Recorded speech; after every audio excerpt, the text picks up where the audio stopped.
saya akan menerangkan sedikit tentang ateism dari segi umum. Pertama sekali, apakah yang dimaksudkan sebagai ateism?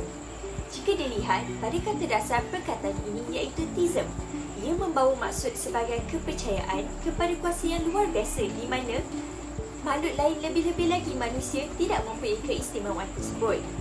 Namun, perletakan huruf E di awal kata dasar tersebut telah mengubah makna asal malah bertentangan. Oleh itu, ateism dapat didefinisikan sebagai tidak meletakkan kepercayaan mereka terhadap Tuhan atau Dewa, tetapi mereka lebih yakin bahawa ada sumber yang lain.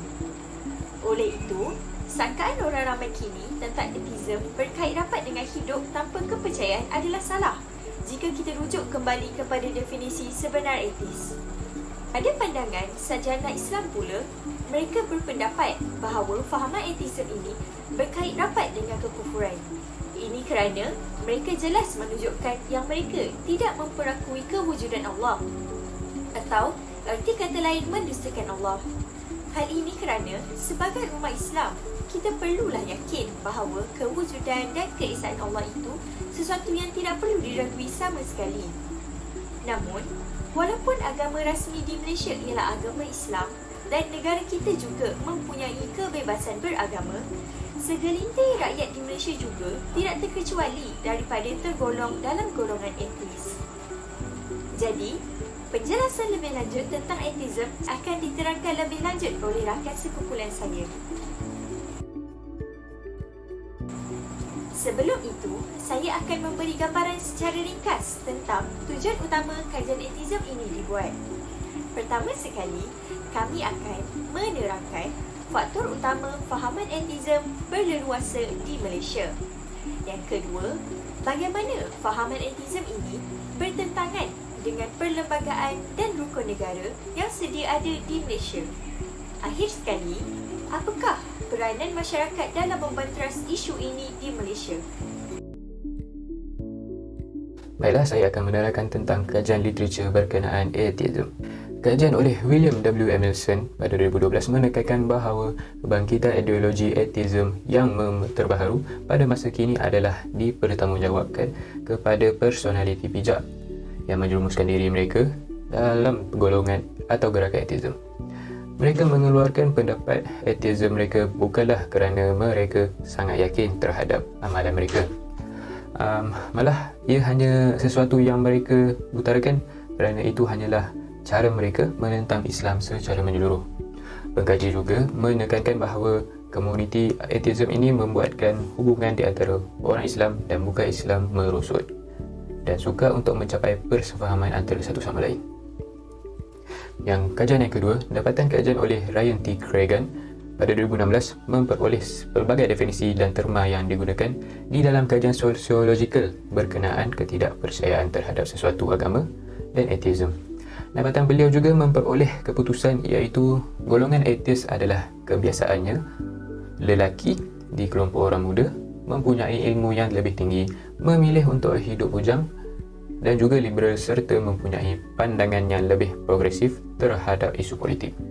Dapatan penyelidikan beliau juga menyimpulkan pelbagai sebab mereka meninggalkan agama mereka dan memilih untuk mengamalkan hidup berpandukan ateism. Dan tidak lupa juga diskriminasi yang mereka lalui sebagai ateis, sama ada di Amerika Syarikat atau negara-negara yang lain. Hal ini amatlah penting untuk diberi perhatian kerana statistik berkenaan golongan apakah yang lebih berminat untuk mengamalkan ateism yang dikemukakan juga boleh berlaku di Malaysia.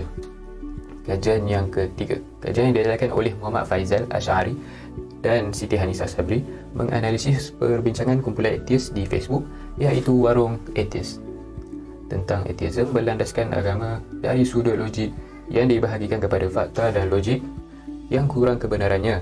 Kemudian, aspek emosi yang dibahagikan kepada menghina, menyindir, mempersenda dan mempersoalkan agama Islam. Metodologi kajian yang digunakan ialah dengan mengumpulkan kandungan dan maklumat menerusi laman Facebook Warung Ateis bermula daripada bulan Ogos hingga November 2017. Hasil kajian mengemukakan pelbagai dapatan ahli kumpulan Facebook tersebut lebih mudah menggunakan pendekatan emosi dalam menzahirkan rasa tidak puas dan senang hati mereka terhadap konsep ketuhanan serta isu keagamaan, terutama agama Islam. Aktiviti ini amatlah berbahaya kepada komuniti Islam kerana pandangan yang diutarakan adalah berunsur fitnah dan tidak berasaskan konsep sebenar Islam. Kajian yang keempat daripada Christopher Francis Ward pada 2013 menunjukkan berkenaan penyelidikan yang lebih menyeluruh terhadap golongan yang mengakui serta mengamalkan kehidupan tidak percaya Tuhan. Penyelidikan ini khusus untuk penduduk Amerika Syarikat dan sekurang-kurangnya 7% populasi penduduk di sana yang mengamalkan gaya hidup ketidakpercayaan Tuhan, memberikan maklum balas terhadap kajian ini. Penyelidikan ini berpendapat bahawa golongan ini tidak dapat dikategorikan khusus sebagai etis kerana mereka mengeluarkan pelbagai definisi yang tersendiri dan berbeza berkenaan subjek ketidakpercayaan Tuhan. Perkara ini sering berlaku kerana atheism adalah bukan sebuah agama langsung tidak mempunyai fakta yang kukuh dan benar menyebabkan kefahaman mereka berlainan dan mereka bebas memberikan justifikasi mereka yang lebih menguntungkan dan memudahkan diri mereka sendiri. Kajian yang kelima, kajian diadakan oleh Kelly E. Churchill yang bertajuk A Sociological Study of Atheism and Naturalism as Minority Identities in Appalachia adalah untuk menyediakan dan memperbaiki kefahaman sosiologikal terhadap orang awam yang mengamalkan gaya hidup atheism dan naturalism di dalam kalangan minoriti dengan harapan menambah baik kefahaman kita melalui sifat mereka di Appalachia. Dalam kajian berkenaan, data dan maklumat dikumpulkan daripada temu bual yang menyeluruh bersama 10 orang atheist dan 11 orang naturalis. Kajian terkumpul akan memutuskan latar belakang keagamaan sukarelawan temu ramah yang telah dilakukan, apakah sebab mereka meninggalkan agama asal dan bagaimana mereka adaptasikan kehidupan mereka setelah menjadi atheist atau naturalis, serta pengalaman mereka hidup sebagai atheist dan naturalis di kawasan yang dihuni kebanyakannya kaum Kristian. Dapatan kajian menunjukkan bahawa mereka tidak dilayan dengan baik oleh komuniti mereka dan dipinggirkan oleh kaum yang lebih dominasi daripada mereka. Perkara tersebut adalah tidak mengejutkan kerana golongan ateis mudah mengundang pelbagai sifat benci daripada golongan yang mempercayai Tuhan. Seterusnya saya akan menerangkan tentang asal-usul ateis. Sejarah pemikiran moden di Barat, khususnya sekularisme, dikatakan bermula pada zaman humanisme Renaissance sekitar abad ke-14 hingga ke-16 Masihi, iaitu ketika mana Barat sedang menumpukan perhatian kepada ilmu kemajuan, kebedaan semata-mata dengan meminggirkan pembangunan, kemanusiaan dan kerohanian. Setelah Barat berjaya membangunkan tamadun mereka dengan memisahkan kehidupan duniawi daripada keagamaan, Islam pula mengalami zaman kemunduran disebabkan oleh kehilangan roh Islam pada diri penganutnya dan kelemahan umat Islam dalam menguasai ilmu pengetahuan. Semenjak itu, Barat berusaha menguasai peradaban dunia dengan menyebarkan pelbagai ideologi dan pemikiran yang dicipta oleh mereka kepada seluruh manusia. Kononnya, pemikiran Barat mampu memberikan kemajuan kepada ketamadunan dunia. Melalui misi menyebarkan ideologi pemikiran tersebut, Barat telah mengatur strategi bagi menyebarkan pelbagai ideologi moden seperti sekularisme, liberalisme, pluralisme agama dan ateisme. Kesan daripada kebangkitan di Barat pada zaman Renaissance, maka lahirlah beberapa kenyataan yang disifatkan sebagai menolak agama dan Tuhan. Antara tokoh terawal yang didapati mengemukakan idea ateisme ialah Baron de Holbach. Dia menyatakan bahawa alam ini bekerja dengan mekanismenya sendiri dan tidak melibatkan pengaruh Tuhan. Bahkan, beliau menolak kewujudan Tuhan dan menggeritik agama dengan keras. Beliau menuduh agama adalah suatu bentuk penindasan serta kezaliman yang melemahkan munculnya kebenaran. Namun, orang pertama yang mengaku sebagai ateis adalah Denis Diderot. Seterusnya, saya akan menerangkan tentang perkembangan ateis di Malaysia. Ateisme pada masa kini boleh dibagikan kepada dua jenis, iaitu ateisme eksplisit positif dan ateisme implisit negatif. Ateisme eksplisit merujuk kepada golongan ateis yang kuat berpegang dengan kepercayaan bahawa Tuhan tidak wujud, manakala ateisme implisit adalah golongan ateis yang lebih lemah daripada ateis eksplisit. Di Malaysia, tiada pengakuan tentang ateis dilaporkan, iaitu 0%, sedangkan pada tahun 2005 dicatatkan 4% ateis. Walau bagaimanapun, 13% dilaporkan tidak beragama di Malaysia dan 6% lagi tidak diketahui pegangan mereka. Antara faktor yang menyebabkan perkembangan ateis di Malaysia ialah dengan adanya lambakan bahan bacaan berkaitan ateisme yang boleh dimiliki secara mudah pada hari ini. yang dijangka akan meningkatkan lagi jumlah ATS Muslim di Malaysia pada masa hadapan. Selain itu, antara faktor yang menyebab berlakunya perkembangan ATS di Malaysia ialah terdapat beberapa laman di Facebook yang bertujuan untuk menyebarkan ateisme di Malaysia. Antaranya kumpulan warung ATS yang mempunyai keahlian seramai lebih 5,000 orang. Berdasarkan kajian Jabatan Perangkaan Malaysia, jumlah ATS diramal akan terus meningkat dari semasa ke semasa dan mereka dijangka menjadi kumpulan majoriti menjelang tahun 2038. Seterusnya ialah cabaran. Fahaman yang menolak konsep ketuhanan atau ateisma adalah satu penyebaran yang mampu mengganggu ketenteraman awam. Kewujudan ateisma seperti ini juga telah menimbulkan cabaran kepada golongan agama.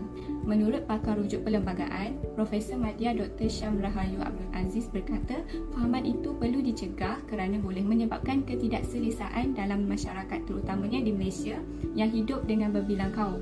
Bagi umat Islam, ini sangat membimbangkan, terutama bagi golongan muda dengan tahap pendidikan yang rendah, yang sereleka dan ditelan oleh kegembiraan dan kebebasan hidup dalam arus moden.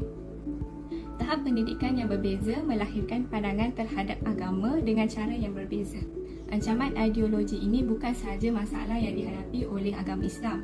Sebaliknya, ia adalah isu global yang sedang dihadapi oleh semua agama di dunia bagi mempertahankan tradisi masing-masing.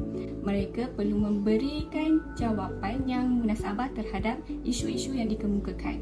Kaedah ini sangat membimbangkan, terutamanya bagi umat Islam yang tidak memiliki asas keilmuan akidah yang kukuh dan mantap bagi membahas perkara tersebut. Mereka amat mudah terpengaruh dengan pelbagai ideologi yang menawarkan idea-idea yang menarik berteraskan logik akal sehingga boleh meruntuhkan kepercayaan agama seseorang Muslim. Dalam erti kata lain, segalanya bermula dari proses pendidikan berteraskan agama. Sebagai contoh, kegiatan dakwah terutama yang ditujukan untuk anak muda yang kurang diberikan pendidikan agama harus diperkuatkan. Mereka adalah sasaran yang terdedah kepada bahaya ateisma tersebut. Ateisma bukanlah satu agama tetapi merupakan satu kepercayaan seseorang terhadap ketiadaan Tuhan.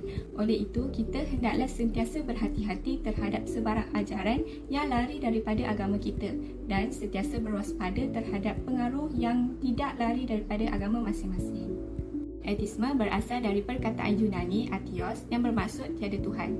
Seperti yang kita tahu, ateisme adalah satu bentuk kepercayaan yang tidak mempercayai kewujudan Allah SWT dan Tuhan-Tuhan. Menurut ulama Islam, fahaman ateisme ini bukan sahaja menafikan kewujudan Tuhan, malah mereka juga mengingkari dan mendustakan kewujudan Tuhan atau dikenali sebagai kafir, murtad atau tidak beragama. Islam berasal dari perkataan Arab salam yang bermaksud keamanan dan penyerahan. Islam dan ateisme sangat berbeza kerana Islam adalah agama yang mempercayai kepada Tuhan, manakala ateisme adalah istilah yang digunakan untuk menunjukkan kekufuran pada Tuhan. Kita dapat menyimpulkan bahawa ateisme adalah pandangan yang tidak mempercayai kehadiran Tuhan dan alam semesta yang dicipta.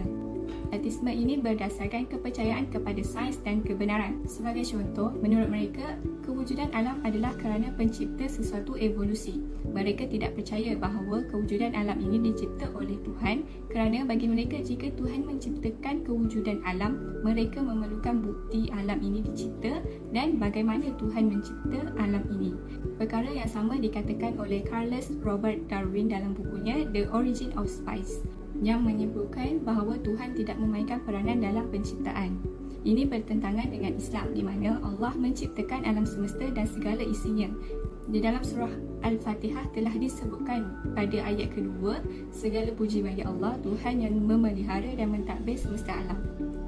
Ayat ini mengakui tentang ketuhanan Allah SWT sebagai Tuhan semesta alam yang bermaksud Allah ialah pencipta, pemerintah dan pentadbir bagi seluruh makhluknya. Bukan sahaja mentadbir makhluk bernama manusia, bahkan seluruh alam ciptaannya. Agama Islam hanya percaya kepada Allah SWT serta Nabi Muhammad SAW sebagai panduan hidup. Tetapi bagi ateisme, ia banyak bergantung kepada tokoh-tokoh tertentu. Sebagai contoh, Karl Marx yang merupakan salah satu tokoh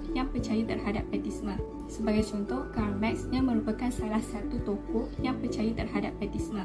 Beliau beranggapan bahawa agama adalah ciptaan manusia semata-mata. Sebaliknya, agama Islam percaya bahawa Allah SWT yang menciptakan manusia. Manusia pertama yang diciptakan oleh Allah SWT adalah Nabi Adam. dan seluruh umat Islam merupakan cucu kepada Nabi Adam. Golongan ateisme juga tidak percaya akan kehidupan selepas mati. Menurut mereka, kehidupan mereka akan benar-benar berakhir setelah kematian. Walau bagaimanapun, seperti yang kita tahu, beriman kepada hari kiamat ialah salah satu daripada prinsip utama akidah Islam. Kepercayaan ini memberi makna kepada kehidupan yang kita jalani kerana ia menunjukkan kepada kita bahawa kita tidak diciptakan tanpa tujuan. Matlamat utama kehidupan manusia seperti yang dijelaskan oleh Islam adalah untuk mencapai kebahagiaan atau al-falah, iaitu kejayaan dan keredaan Allah. Oleh itu, jelaslah bahawa ateisme mempunyai perbezaan yang sangat ketara daripada agama Islam. Seterusnya, saya akan menerangkan tentang fahaman ateis menyalahi rukun negara Malaysia. Malaysia adalah sebuah negara yang unik, bukan sahaja kaya dengan pelbagai bangsa, kaum dan budaya, bahkan Malaysia juga mempunyai rakyat yang terdiri daripada pelbagai agama. Kepercayaan kepada Tuhan, seperti yang termaktub dalam rukun negara Malaysia, merupakan terah setiap insan yang normal dan sihat akal kiranya. Melalui kepercayaan beragama akan menjadikan bangsa dan negara ini satu bangsa yang memupuk nilai-nilai yang murni dan negara yang berdaulat. Ketidakpercayaan atau kurang kepercayaan tentang kewujudan Tuhan atau ateis jelas menyalahi perlembagaan. Ketidakpercayaan atau kurang kepercayaan tentang kewujudan Tuhan atau ateis jelas menyalahi perlembagaan. Perlembagaan Persekutuan telah menyatakan di dalam perkara 3 bahawa agama Islam ialah agama bagi persekutuan, tetapi agama-agama lain boleh diamalkan dengan aman dan damai di mana-mana bahagian persekutuan. Perlembagaan Persekutuan menyatakan kebebasan beragama, namun bukan bermakna kebebasan untuk tidak beragama. Fahaman ateisme adalah sebahagian daripada ancaman terhadap akidah umat Islam. Pengaruh fahaman ini dapatlah diumpamakan seperti sekam di dalam api yang secara perlahan-lahan akan meranapkan benteng akidah umat Islam. Oleh kerana fahaman ini bersifat multidimensi, iaitu melibatkan pelbagai aspek kehidupan, maka penyelesaian juga perlu bersifat multidimensi, iaitu menyeluruh dan strategik, sama ada untuk merawat, mengekang maupun membasmi fahaman ini daripada terus menyusup masuk ke dalam jiwa dan pemikiran umat Islam di Malaysia dan di dunia. Akhir sekali adalah kesimpulan kajian. Perkembangan fahaman etis yang semakin serius dan membahayakan ini telah mengheret serta menarik lebih ramai anak muda, khususnya kepada mereka yang kurang akan didikan agama, ke arah pemunduran dan kejahilan dalam mempercayai akan kewujudan kuasa besar yang mentadbir alam ini. Ancaman ini juga tidak boleh dipandang remeh disebabkan pemahaman serong ini akan mengakibatkan gelombang negatif yang bakal memundurkan sama ada diri sendiri, keluarga, malah masyarakat sesebuah negara. Bukan sahaja tidak mempercayai kewujudan Tuhan, malah fahaman ini turut menolak sikap agama dan manfaat beragama kerana mempercayai kewujudan Tuhan merupakan tunjang utama dalam perkembangan dan evolusi ke arah yang lebih baik. Peningkatan fahaman ini boleh dikatakan membawa ke zaman kemunduran diri dan juga akhlak seseorang individu itu. Malaysia yang umumnya dikenali sebagai sebuah negara Islam yang memegang teguh akan perlembagaan persekutuan telah melaraskan setiap seorang rakyat di dalam negara ini untuk mempercayai akan kewujudan Tuhan yang telah diwatakan dalam rukun negara yang pertama, merupakan satu langkah yang sangat tepat dalam melahirkan rakyat yang mempunyai jati diri dan keterampilan sempurna, kerana bermulanya ketamadunan dan peningkatan akhlak mulia adalah daripada pemahaman agama yang tepat mengikut tata tertib agama masing-masing. Dalam membantras perkembangan fahaman radikal ini ke arah yang lebih buruk, semua pihak perlu memainkan peranan masing-masing bermula daripada sekecil-kecil tindakan, terutamanya ibu bapa yang mana merupakan sumber pendidikan pertama bagi anak-anak. Jadinya, ibu bapa memainkan peranan yang penting dalam membantras fahaman yang boleh membawa kepada kehancuran diri, bukan sahaja ateisme, malah fahaman-fahaman negatif yang lain juga.